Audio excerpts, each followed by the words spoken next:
Kami dari kelompok. Assalamualaikum warahmatullahi wabarakatuh. Kami dari kelompok 4 ingin menjelaskan tentang walimah. Selamat menyaksikan. Baik, di sini saya akan menjelaskan mengenai walimah. Di mana walimah berasal dari bahasa Arab yaitu walama yang artinya perayaan. Walimah juga ditujukan sebagai rasa syukur kepada Allah Subhanahu wa taala.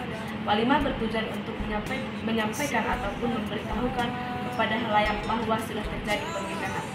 Pesta pernikahan atau yang biasa disebut dengan walimah merupakan pecahan dari kata walama yang artinya mengumpulkan. Karena dengan pesta tersebut dimaksudkan untuk memberikan doa restu kepada kedua mempelai agar hidup dengan rukun. Pelaksanaan walimah juga sebagai sarana informasi kepada masyarakat bahwasanya telah terjadi pernikahan. Hal ini untuk menghindari fitnah di kemudian hari. Dalam konteks pernikahan, walimah dimaknai sebagai sarana untuk mempererat tali silaturahmi antara keluarga, kerabat, dan masyarakat dengan cara berkumpul bersama-sama untuk merayakan pernikahan. Walimah juga sebagai ungkapan rasa syukur kepada Allah Subhanahu wa taala karena telah terjadinya pernikahan. Dasar hukum walimah. Dalam hadis disebutkan bahwasanya Rasulullah Shallallahu Alaihi Wasallam belum pernah mengadakan walimah untuk istri-istrinya, seperti beliau mengadakan walimah untuk Zainab. Beliau mengadakan walimah dengan seekor kambing. Adapun dasar hukum dari pelaksanaan walimah ini adalah hadis yang diriwayatkan oleh Abu Daud yang artinya adakanlah walimah walau hanya dengan seekor kambing. Hadis riwayat Abu Daud. Kemudian dijelaskan juga dalam hadis yang menyatakan bahwa Nabi Shallallahu Alaihi Wasallam menyembelih seekor kambing dalam pelaksanaan walimah pernikahan beliau dengan Zainab. Baik, di sini saya akan menjelaskan tentang adab penyelenggaraan walimah. Adapun beberapa adab penyelenggaraan walimah yaitu yang pertama, tidak diperkenankan untuk tabarruj, yaitu yang artinya tidak boleh mengeluarkan atau berdandan berlebih-lebihan, terutama untuk pengantin, keluarga, dan tamu undangan. Walimah merupakan salah satu bentuk syukur atas terjadinya pernikahan. Oleh sebab itu, ada beberapa adab yang perlu diperhatikan. Yang pertama yaitu tidak diperkenankan untuk tabarrus. Artinya di sini bahwa saya tidak ada pamer perhiasan ataupun dandanan yang berlebihan. Cukup berpenampilan rapi dan sederhana sesuai dengan kemampuan masing-masing. Dan yang kedua, tidak adanya ikhtilat, yang artinya campur baur antara laki-laki dan perempuan. Sebaiknya tempat duduk tamu undangan laki-laki dan perempuan sebaiknya dipisah. Yang kedua yaitu pemisahan antara tamu laki-laki maupun perempuan. Hal ini bertujuan untuk menjaga harga diri maupun pandangan antara para tamu undangan agar tidak terjadi hal-hal yang tidak diinginkan. Dan yang ketiga, disunahkan untuk mengundang orang miskin, anak yatim, bukan hanya orang kaya saja. Kemudian yang selanjutnya yaitu tidak membeda-bedakan antara tamu undangan. Pelaksana walimah harus benar-benar mengundang dari berbagai pihak, bukan hanya orang kaya saja, akan tetapi juga mengundang baik itu orang miskin maupun anak yatim. Dan yang keempat, tidak berlebihan dalam mengeluarkan harta juga makanan agar tidak mubazir. Kemudian menghindari mubazir, artinya dalam hal ini tidak ada berlebih-lebihan baik dalam pengeluaran harta maupun makanan. Pelaksanaan walimah semestinya dilaksanakan sesuai dengan kemampuan, baik dari segi acara maupun dari segi makanan. Dan yang kelima, boleh mengadakan hiburan berupa nasyid yang tidak merusak akidah Islam. Kemudian terkait dengan hiburan, boleh saja dilaksanakan dalam walimah, akan tetapi dengan syarat hiburan tersebut tidak merusak akidah Islam, misalnya dengan rebana ataupun dengan lantunan sholawat. Dan yang terakhir, mendoakan kedua mempelai. Adab selanjutnya yaitu mendoakan kedua mempelai. Adapun doa yang diajarkan Nabi Muhammad SAW untuk orang yang baru menikah adalah Barakallahu laka wa baraka alaika wa jama'a bainakuma fi khair. Baik, di sini saya akan menjelaskan tentang hukum menghadiri walimah. sepakat bahwasannya hukum menghadiri walimah bagi tamu yang diundang adalah wajib.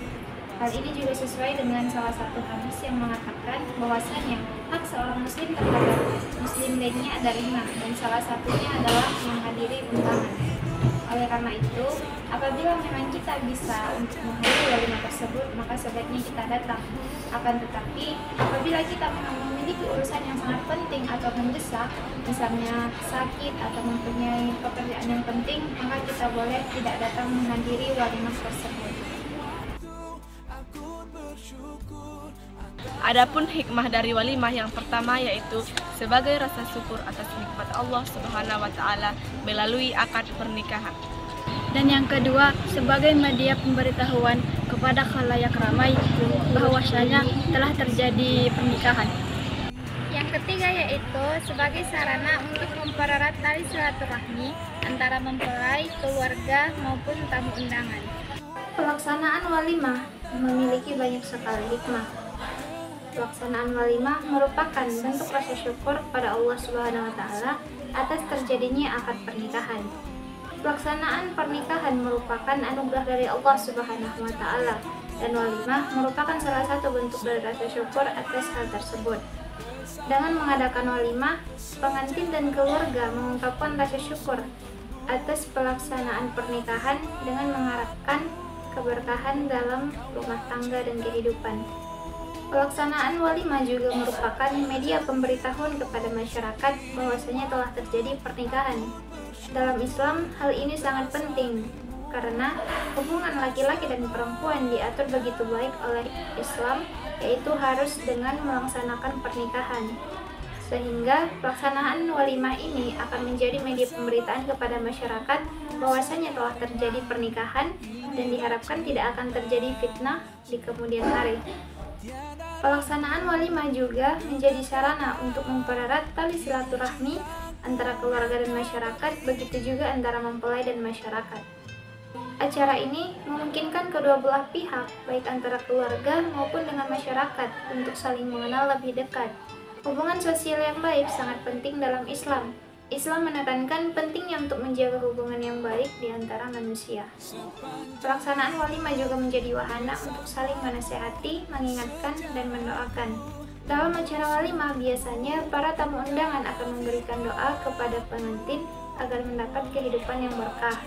Doa dari para tamu undangan ini sangat penting nilainya karena akan menjadi salah satu sumber keberkahan dalam kehidupan rumah tangga. Adapun doa yang diajarkan oleh Nabi Muhammad SAW ialah Barakallahu laka wa baraka alaika wa jama'a bainakuma fi khair.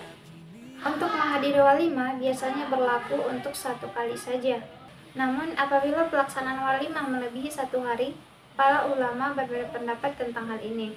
Jumhur ulama termasuk Imam Ahmad berpendapat bahwa pelaksanaan walimah pada hari pertama merupakan hak, dan pelaksanaan walimah pada hari kedua merupakan sunnah, dan pelaksanaan walimah pada hari ketiga merupakan riya atau pamer. Mereka mendasarkan pendapat ini pada hadis yang diriwayatkan oleh Abu Dawud dan Ibnu Majah, yang artinya walimah pada hari pertama adalah hak, pada hari kedua adalah sunnah, pada hari ketiga adalah riya. Oleh sebab itu, apabila walimah dilaksanakan lebih dari 1 hari, maka sebaiknya yang kita hadiri adalah hari pertama saja. Sekian penjelasan dari kami. Assalamualaikum warahmatullahi wabarakatuh.